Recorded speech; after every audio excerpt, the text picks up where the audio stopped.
So now, continuing on from the last session on tafakkur. Tafakkur, tafakkara yatafakkaru, is from the Arabic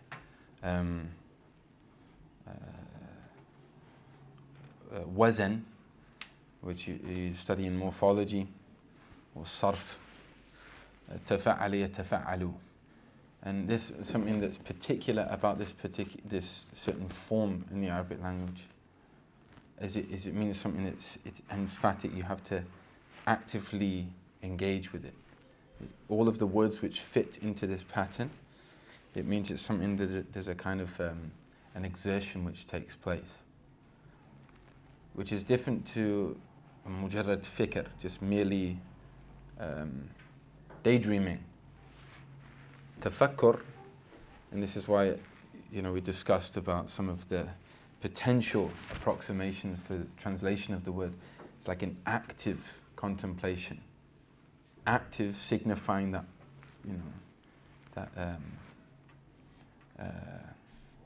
mujahada in thought. And we spoke about the many merits and benefits to this practice. We also meditated a little on whether it could be considered a form of so-called Islamic meditation, and understanding what meditation is. And it requires an element of cleansing the mind, or you could say freeing the mind from erroneous thought, and actively engaging on or in a particular train of thought. And those various trains of thought or active contemplation have an impact on one's mind, on one's heart, on one's soul. From one perspective, we could very much consider that we're always in some form of contemplation. But it's taking it, this stream of consciousness, as often, and acknowledging it and being aware of it. It's interesting in certain, you could say, modern takes on what are ultimately often ancient spiritual traditions, is the idea of just observing one's thoughts, being in a state of quiet, and just observing what comes to mind. And whilst it differs across those varying traditions, through Buddhism and the different approaches within disciplines within Buddhism, even within Zen Buddhism, you have different forms of meditation. In Hinduism, similarly, one of the primary components of this practice, and where it differs very much so, and we're not talking doctrinally here, we're not talking about the theology, obviously we're talking very, very, very different, but in terms of the actual practice, is this active engagement within a particular stream, and that it leads to something. It's not open-ended. Also, that this was something which has been inherited, meaning it's part of a tradition which goes back to the Prophet Muhammad sallallahu alaihi wasallam. It's not a kind of a solo attempt, or like a DIY approach to just see what you find within yourself. So they say it's important to reflect in abundance. That's what he says. A person that's conscious about their connection to Allah, to the experience of reality, it's important to cultivate this within our minds and within our hearts. And ostensibly, which just in summary we mentioned last week, but it's also in a different classical text of the great master Imam Abdullah al-Haddad, He says reflection is of three primary types, three forms, three modes of reflection, or tafakkur, or active contemplation. And this is like, once again, this is like another map. It's not necessarily the specific coordinates, but this is, they're saying these are the primary forms of the prophetic tafakkur. The first reflection is on, this is obviously rendered in from classical Arabic, so some of the English terms might sound somewhat archaic, but we can try and reflect upon these after going through them, just the verbatim translation. So he says the first reflection is upon the wonders of divine power and the marvels of the heavenly and earthly kingdoms.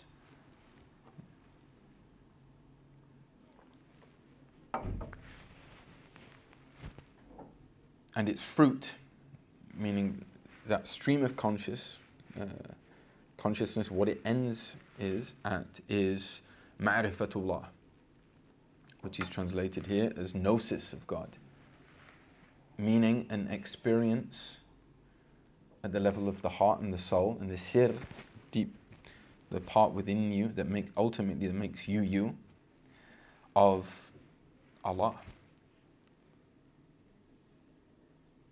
The second stream of consciousness, which you can dip into and activate and cultivate and grow, the second form of tafakkur is, as he puts, on the gifts of God and His graces, the blessings, the ni'am.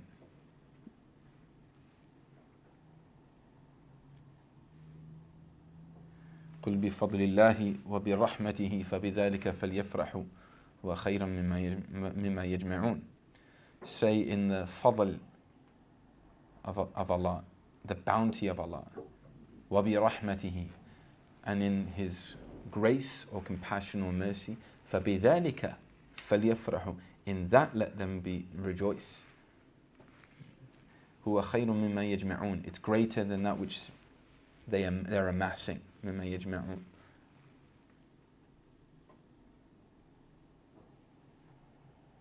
One time a man, in the time of Sayyidina Umar, had a load of wealth come his way. And he said, Alhamdulillah, kul bi fadlillahi wa bi rahmatihi, fa bidhalika falyafrahu. Like saying the bounty of Allah and the grace of Allah, let them rejoice in this. And Sayyidina Umar, he goes, bal huwa mimma yajma'un. He goes, all of this that's what they're amassing. This isn't the fadl and the grace, it's the second part of the ayah. It's not what the verse is talking about. Bal huwa mimma yajma'un. He goes, rather this is what is alluded to, like just people hoarding and amassing. That's not the purpose of the verse. You know. One of the meanings of the verse is the Prophet Muhammad sallallahu alaihi wasallam.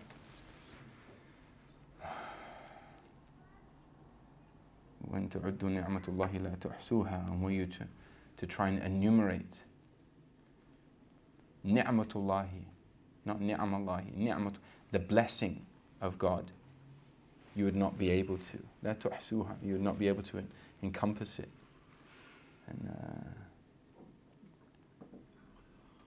Sahl al-Tustari, one of the early masters of this tradition, he said, the blessing here is the Prophet Muhammad. Were you to try and know him and reflect upon what he was and is, sallallahu alaihi wasallam, you'd not be able to do so.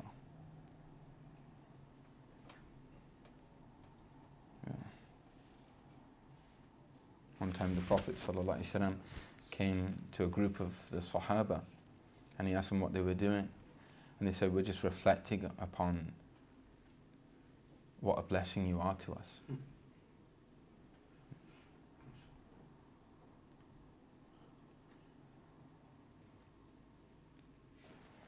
So the second reflection is upon the gifts of God.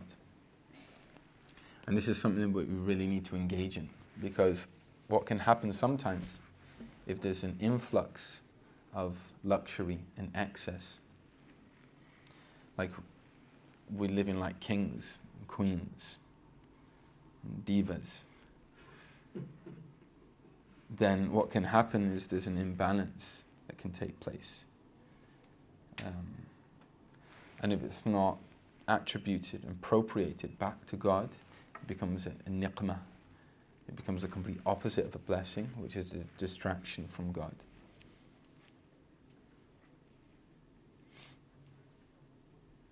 So we have a lot to give thanks for.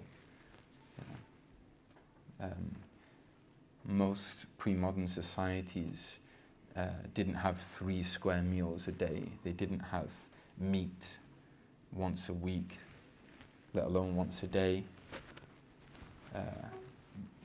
They didn't have the kind of amenities and luxuries and things. And we take a lot of this for granted. And there are many instances in very recent history where people have been living comfortably, and through any given circumstances, those things have changed almost immediately, and how difficult that can be. So we need to, they say, if you want a blessing to perpetuate and continue, give thanks for it. It's also one of the ways to increase a blessing, if it's truly a blessing and not a distraction. It's not considered a blessing if it's just merely a luxury of the dunya. It's only considered a blessing if it ultimately connects you back to God. Other than that, it's a distraction, even if it outwardly seems luxurious and something nice and pleasant, and something quite kind of difficult for modern peoples to understand.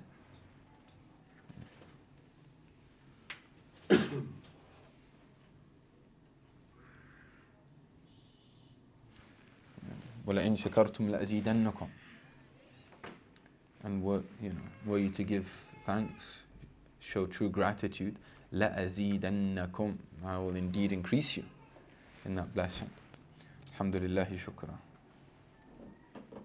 قَلِيلٌ مِّنْ عِبَادِيَ الشُّكُورِ. Few of my servants are truly grateful. May Allah connect us to and make us from amongst those people that are truly grateful.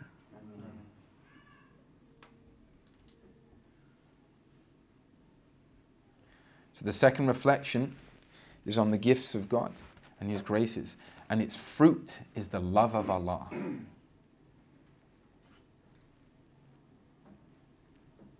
It's the result of this is love of Allah. And someone could say, well, does that mean that you love Allah or that Allah loves you? Can you love Allah other than Allah loves you? One of the signs of Allah's love of a person is that they feel that love of Allah.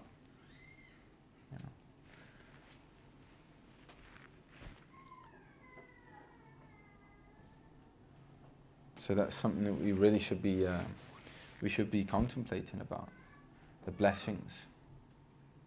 It's related from the Sunnah of the Prophet ﷺ. He would always revere and extol blessings. Anything. Even if it was seen outwardly small or trivial, he would always be incredibly appreciative and grateful. Alhamdulillah. Alhamdulillah.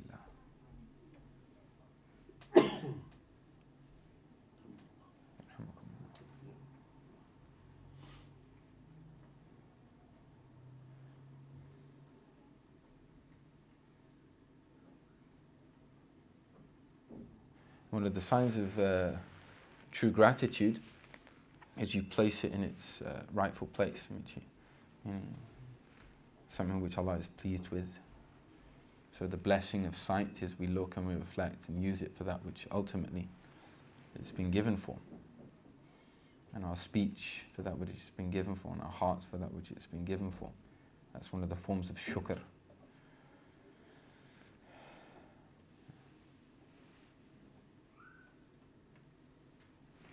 So to reflect upon these things.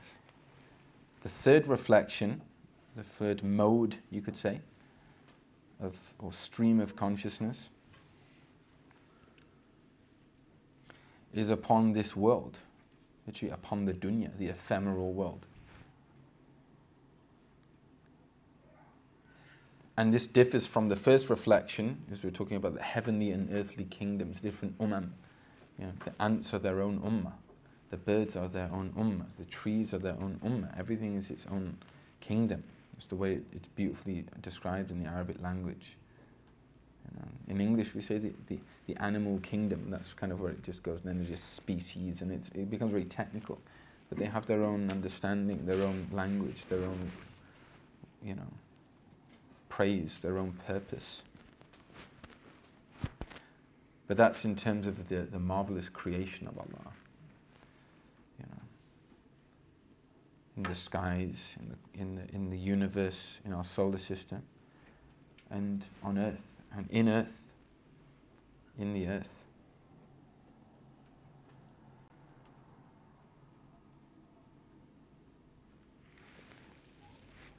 وَيُحْيِي الْأَرْضَ بَعْدَ مَوْتِهَا وَكَذَلِكَ تُخْرَجُونَ. And He gives life to it after its death, to the earth after its death. And similarly, you are brought back to life. It's interesting in certain studies within the broader realm of permaculture to do with sustainability and the environment. They're able to literally bring soil back to life, because the soil can die. You can actually kill soil, and it seems dead, but it's not. There are actually millions of tiny life forms, and there's a way of, that's what compost is actually doing, bringing it back to life. It's amazing. Allah says, كَذَلِكَ تُخْرَجُونَ. Just so too you will also be brought back to life. You seem dead. Yeah. But we're talking about the world here as in the dunya, the challenges of the dunya, the harsh nature of the dunya, the next as well, because it's about comparison, like how small this dunya is, how short it is, how fleeting it is, and the next, the afterlife. I think that's something that we all need to really engage in a lot more. Just what is our understanding of Jannah, and what is our understanding of Jahannam. And if we really understood what Jannah was and what Jahannam was, then we'd be a lot more motivated, I think. This is something that maybe, inshallah, we could do in another time, inshallah. Imam al-Haddad says this is something to actively think about. You know, those descriptions have been given, and those knowledges have been preserved for a reason, because it affects your state in this dunya, which has a huge effect in your akhirah. He says, and the states of creation in both, meaning the states of the human being in this world and in the next. So that's the third reflection. On this world, the next, and the states of the creation in both. And he says, and its benefit is turning away from this world and becoming attentive to the hereafter. And that can seem frightening. And that's one of the biggest signs that we're really attached to the world, the more frightening it is. You know, they say that was one of the dominant characteristics of the Sahaba. They had no attachment to this world and no fear of death. You know, and they say that those are the two qualities that the people at the end time, those people that are able to repair and rectify and revive the realities of true deen, they'll only repair by the same things that it was initiated with and repaired by at the beginning of this ummah. And they're the ghuraba, they're the strangers, because nobody can relate to them. What do you mean? Like, you know, turning away from this world, like, you don't even have a bank account.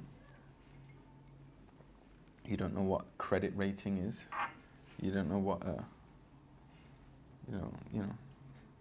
And the thing is, someone can not have anything in their bank account but still be a person of the world. That's what we've got to be careful of. Because the money and the wealth is actually the easy part. One of the hardest things is status and seeking, you know, a place in the heart of people.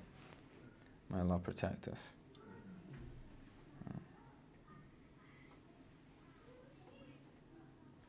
And that's the thing, that in and of itself is a whole science, turning away from this world.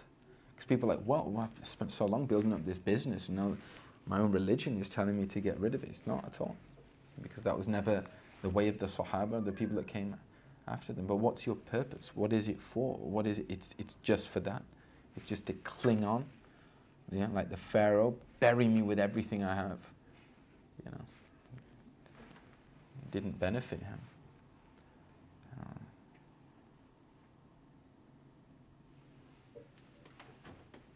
You see, you can have it in your hand, but it's not in your heart, and that's a very difficult thing to do.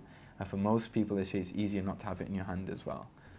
Because the more you have it, the more you cling to it, the more you get used to it, the more you get comfortable with it. Becoming attentive to the hereafter. One of the first signs of that is getting serious with one's salah, with one's prayer. A person can't truly be attentive to the hereafter if they don't perform the 5 daily prayers. Those are the things which sow the seeds for the akhirah. And whilst it's difficult, it's not easy.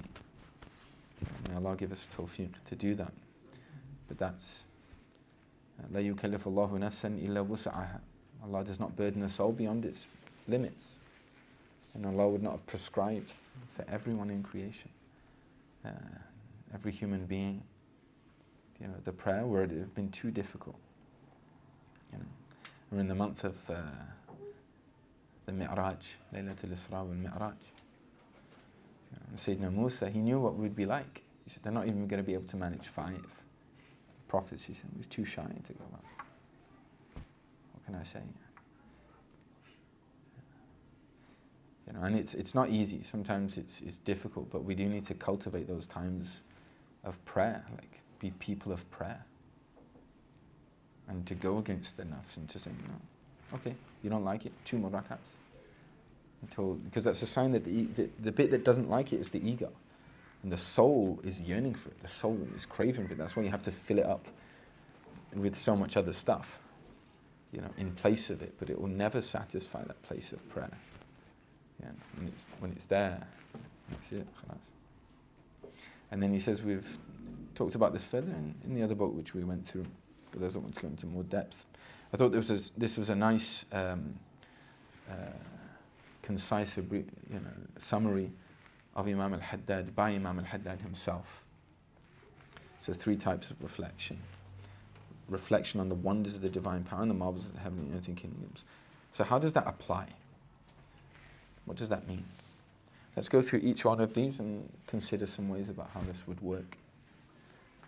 Whilst it's important to cultivate a specific time into one's practice, we don't want to overburden ourselves with, where do I fit that in amongst the intentionality and the taking myself to account and the muraqabah and the introspection, writing a diary. I've got all these diaries, I'm losing my place, and now you're telling me to do even more. You know. So take that which you can sustain, and that's a very important principle in any approach to any formal spiritual practice. You do that which you can maintain in spite of your condition of your health, or whether you're traveling or not. You know, so were you to be traveling and in bad health, may Allah give us all good health, inshallah, but were you to be a traveler, like you're not in a place of residence, and for example you just fall sick, you're still able to maintain that. That's like the base minimum that you can do. Yeah. And don't give it all up. As we say often in English, don't throw the baby out with the bathwater. I know some people struggle with that turn of phrase, but like, what it means is nothing to do with babies.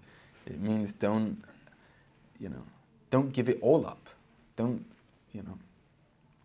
Well, I can't be, an hour in contemplation and this. Okay, 1 minute. 1 minute. Literally 60 seconds.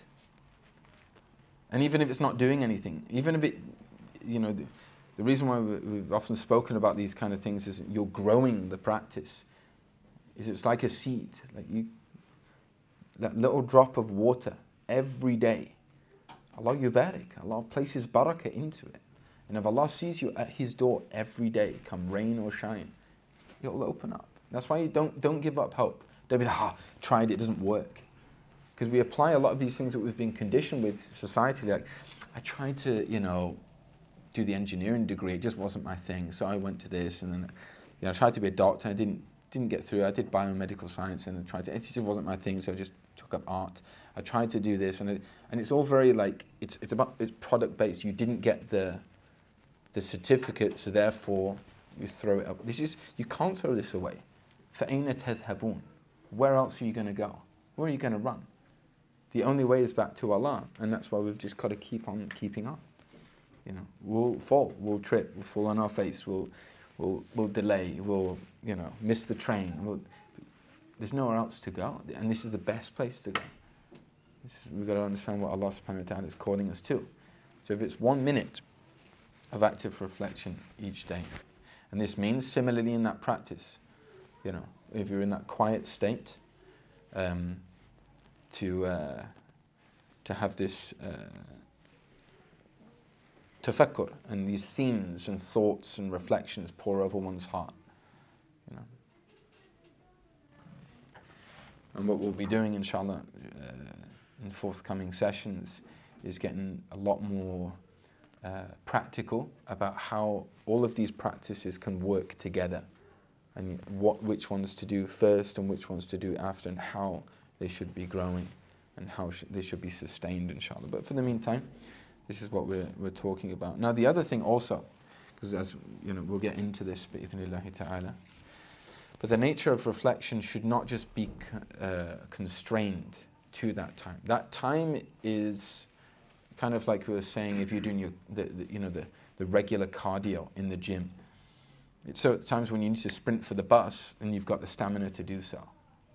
So the time, the active, almost like technical focus is that time alone, maybe at the end of the day, which we can talk about to cultivate that practice. However, reflection is open at any time during the day. And one practical thing that could be done in our lands is a lot of the time people take time to get to work. There's a lot of time in between time, and we're often thinking about things on our way to somewhere. Another thing that to help get into that mode of reflection is to listen to something, to play something. Quran, a beautiful qasida, or something that gets a person into that reflective mode. Because often we're going against the friction. We're not in societies where we hear the adhan and it moves you into that reflection. In Yemen, in Tarim, every day around Ishraq time, just as, after sunrise and after Asr, or even after Dhuhr, sometimes 3 times a day, they have a nida, they have a calling on the same speakers that they have on the mosque minarets for the call to prayer, to announce the deceased, to call someone that's passed away. And they have this incredibly beautiful but haunting chant. They say the shahada, and then they recite the person's name, and they say that they've passed away, and they say that their aza, their kind of where you go and visit the family to pay your condolences, is in this place, and their janazah in this place at this time. So you can't escape death, because you hear it, and inna lillahi wa inna ilayhi raji'un. It's just a reminder. That could be you next up on the. But if we're just constantly inundated with, screens and billboards and that take us away from that, we think we're invincible, So it's really important to fill in all those gaps, and to be aware that there is a gap. This is not a normal way of being human. There are some frightening statistics about certain children after a certain age, the amount of advertisement which they're just saturated with. I went to the supermarket like a few days back, and we were just about to go to the checkout, and like all of the most frighteningly colourful sweets, like neon pink, red, they're all at child's eye level. You know, like same with the cereals, same with and it's done intentionally. They know and for children it's irresistible. It's whoa, what's this? Like, you know, like a mini Jannah just on the way to the checkout. You know, and it's disturbing.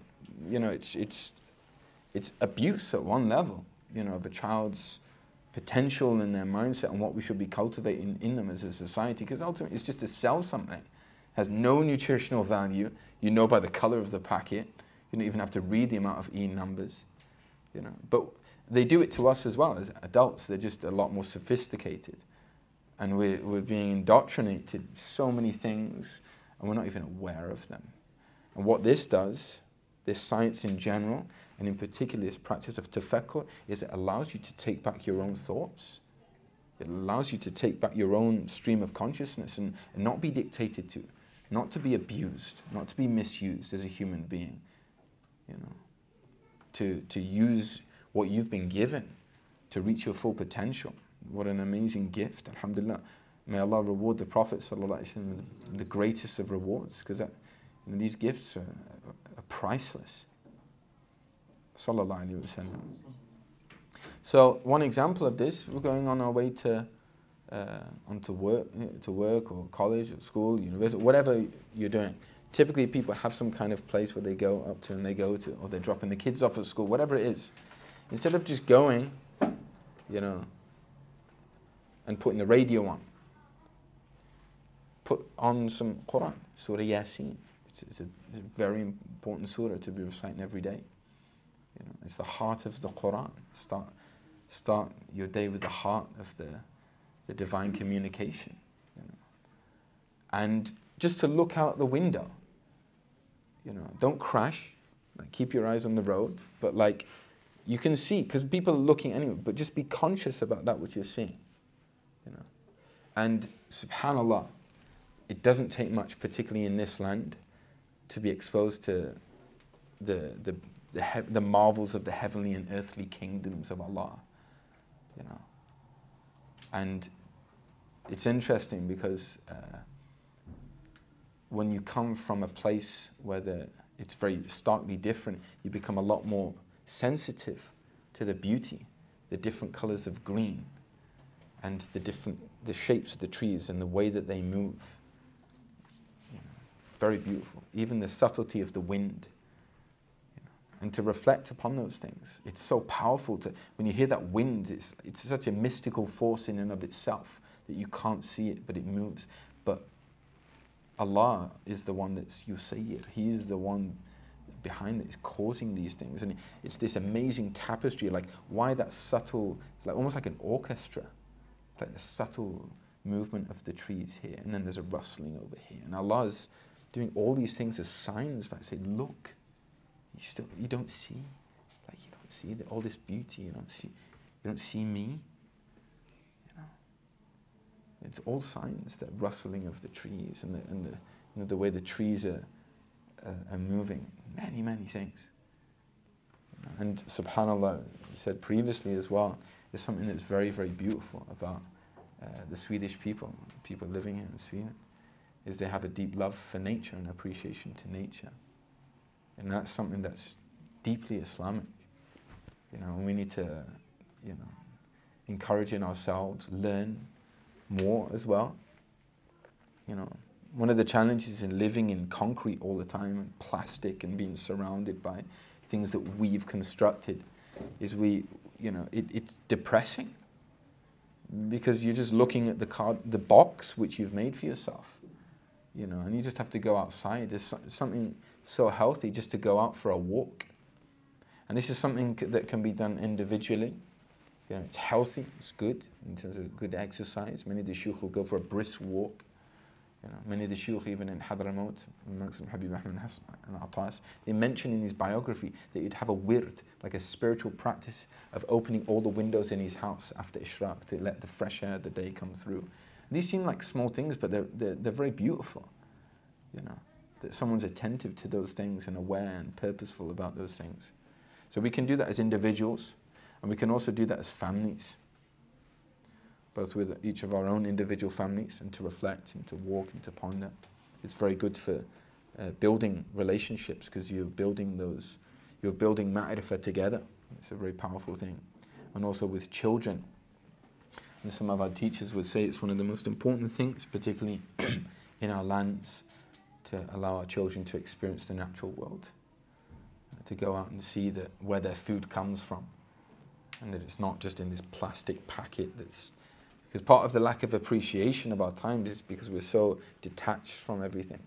You know, traditionally, when an animal would be slaughtered, would be sacrificed, there's a very overwhelming feeling of gratitude that this animal has given its life for you to benefit from. And it's a strange feeling, but we're so detached from many of these kind of things. So to look at things, yesterday, there were these amazing clouds that looked almost like tubes between two skies. There was a top sky, and then it's to do with the altitude and the pressure. There was like a top sky where the clouds were flat, and then there was like a bottom, and then there were like these tubes which came like 3 or 4 or 5, and it just looked incredibly beautiful. You know, La ilaha illallah. Its fruit is gnosis of Allah, like ma'rifatullah, like subhanallah. The second is reflection on the gifts of God, and that's just, you know, it's sunnah to say alhamdulillah when you eat food, when you drink. You know, there's so many instances in the sunnah where it's you know, it's not just the saying of the word, it's the offering of gratitude. It's the display that I'm appreciative of this moment, of this time, of this place. You know. وآخر دعواهم أن الحمد لله رب العالمين. And the final prayer is Alhamdulillahi Rabbil Alameen. And its fruit is the love of Allah. So if somebody really wants to taste or think, and these things are, once again, they're tried and tested. You know, these things can sometimes seem very abstract. Love of Allah, what does that even mean? Well, try it. Just start upon the path. Start being more appreciative, being more aware. Because it's interesting as well that as in our lands that we, as peoples, we live in such abundance, but also we can be very negative and very unappreciative. And what that can lead to is like a lack of patience. You know, like an expectation of entitlement and being deserved and this kind of thing. You know, and an inability to deal with strain or stress. Or Allah give us tawfiq, inshallah. You know, but the fruit of that is love of Allah. Love of Allah. So the third reflection is on this world. You know, someone was mentioning, you know, the other day, they just saw this old person, really old. They weren't Muslim. And just there was an innate sadness, almost like within their face. You know, and that's a point of reflection, of sadness, also.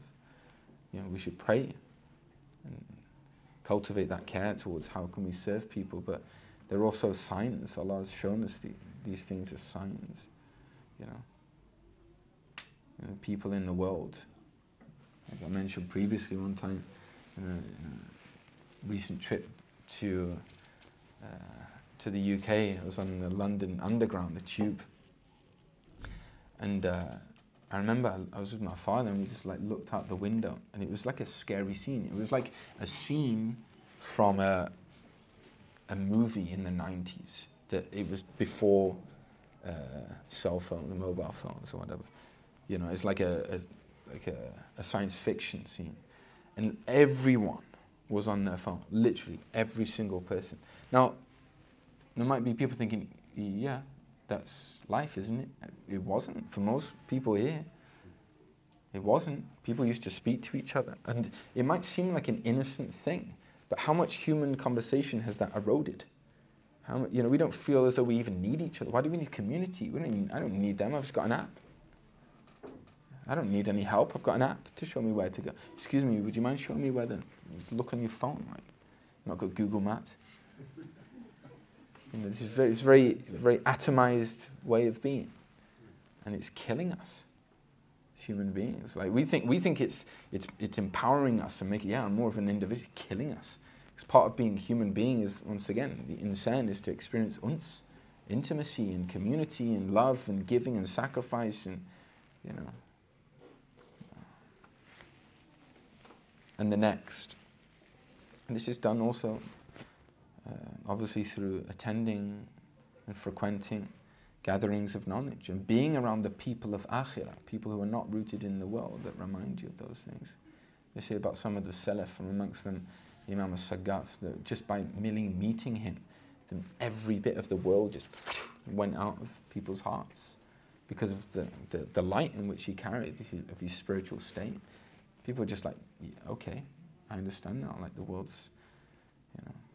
And obviously that these things like sound like heavy things, but kind of is. You know. And what we could say is, without watering it down, but just also understanding that at very least it should move us into a place of priority, prioritization, and realization. We're not in this world for very long. You know.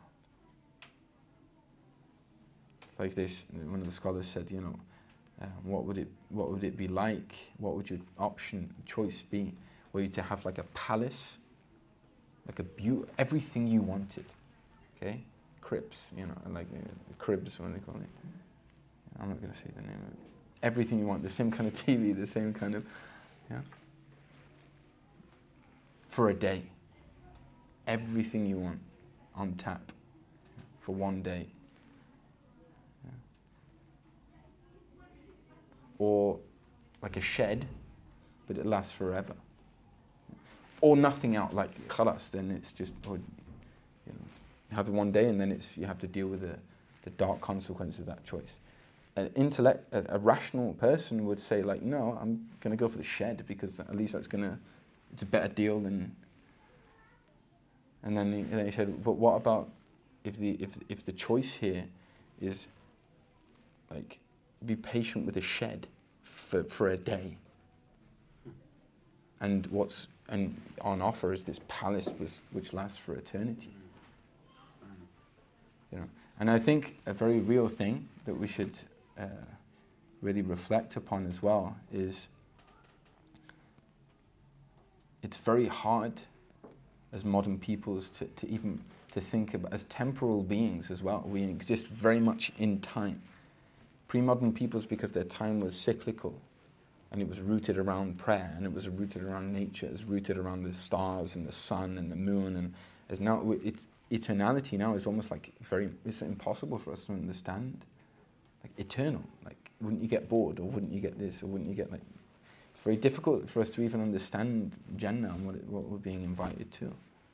But it's an interesting reflection. It's something we should deepen. Yeah. So to really reflect actively about, and the states of both.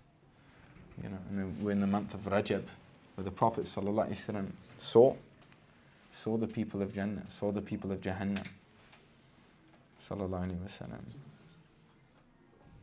Yeah. So its benefit is turning away from this world and becoming attentive to the hereafter.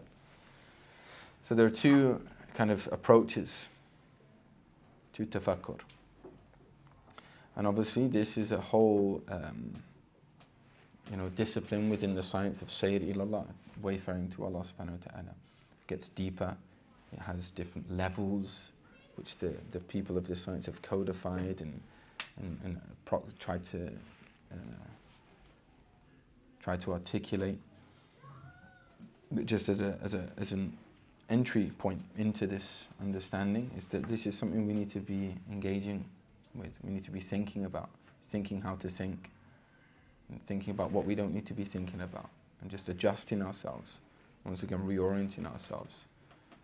So may Allah subhanahu wa ta'ala give us tawfiq and make us people of tafakkur and reflection. The two things go together. The session before last was on the dhikr. But dhikr and fikr go together. The more dhikr, the more active remembrance and mentioning of Allah, the purer one's fikr becomes, one's active contemplation becomes.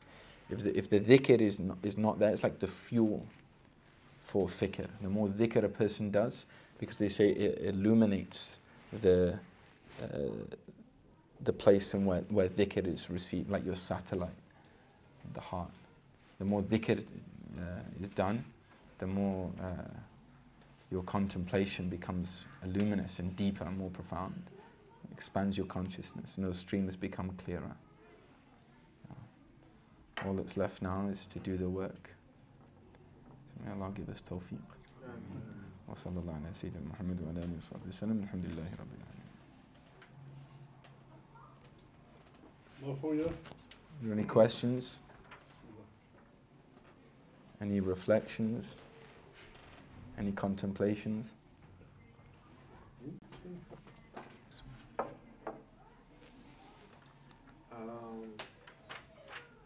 There's a question about just when you reflect on things. Like when you said there's two skies and there's like tubes between it and so on. So when you do this reflection, you look at things or you reflect on things. Is it meaningful or blame? Is it meaningful to try to interpret things and think, oh, that's kind of like revelation. That's kind of like almost also without knowledge. Right? So you might look at the stars and think, you might think they're like the Sahaba because you're familiar with the story, but you might think, oh, it's like the letters in the Quran that was spread out like lights. Right. Yeah. Subhanallah.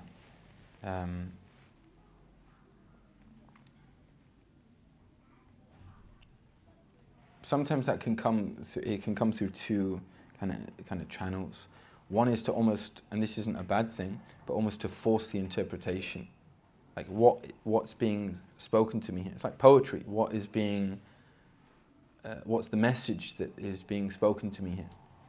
And that can lead to a multiplicity of different interpretations. And sometimes it can just drop into the heart, almost as if you were meant to see that thing, and it gave you a certain meaning, or a certain message, or a certain sign. And this is another reason why they talk about, in this particular practice, it's really important to go into ma'rifat al-khawatir. We spoke about this in previous sessions, like knowing the point of entry of the shaitan, or of the angelic realm, or of the divine, or of the nafs and the ego. Where is this coming from? And simply put, what's recommended, if a person does have, a particular thought, even if it's, you could say, not forced, but it's active. You're actively seeking those into what's being spoken to me here, or it just drops. It's always good to relate this back to a person that's versed within this science, so they're able to help in that interpretation place. Primarily because one of the stipulations for a sound way of thinking is also to do, it comes from a Quranic worldview as well. At the essence of that obviously is core, like, creed and our belief about Allah subhanahu wa ta'ala. So if someone's making a very spurious interpretation that does not fit in with it, completely from the shaitan, ya'adhu billah. But typically it just requires a certain basic understanding of aqeedah, and also halal and haram. And this is the same with the Quran as well. Like, the Quran is one of the most powerful things to reflect and meditate upon. But it's an obligation to go back to the people of knowledge. Like, I heard this verse, and this is what came to mind, because once that avenue is open, there are other stipulations when you're talking about the Quran, for example, which are required. One of them is like it's in line with the meaning in the Arabic language. Like, someone can't go off on a tangent about an interpretation on a particular word in English or in Swedish of a translation of the meanings in the Quran, and so maybe it means this, and it's not even the word of revelation, not even the Arabic word. Do you know what I mean? It's interesting for thought, but it's not from that source. So I think so much of this science, I mean, in a general sense, is really, once again, we're talking about cultivating a lifestyle. talking about cultivating a lifestyle of frequenting gatherings of knowledge, and it's because it's a process. I mean, the implications in many ways are really beautiful. It's like you're not going to stay in the same place.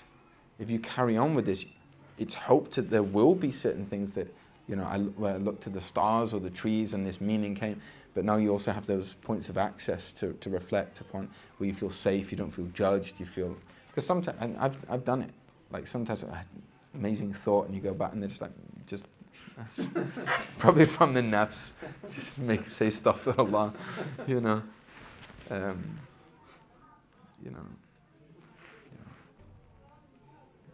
these are like really important principles along the way, but also not to shut that off, because those beautiful interpretations and thoughts, and they're not just for scholars. Do you know what I mean? It's not like Allah's like made it only for but we also need to check that what we're thinking is right, and that can be part of the learning process as well.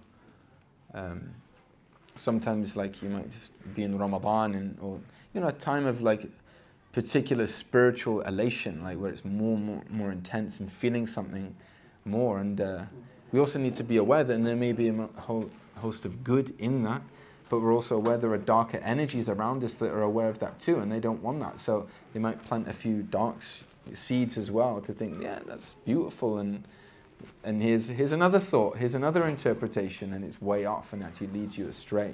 So it's very, very sensitive. We're dealing with our hearts, we're dealing with our souls, and we need to be really careful about what we're allowing in and what we're protecting with, you know.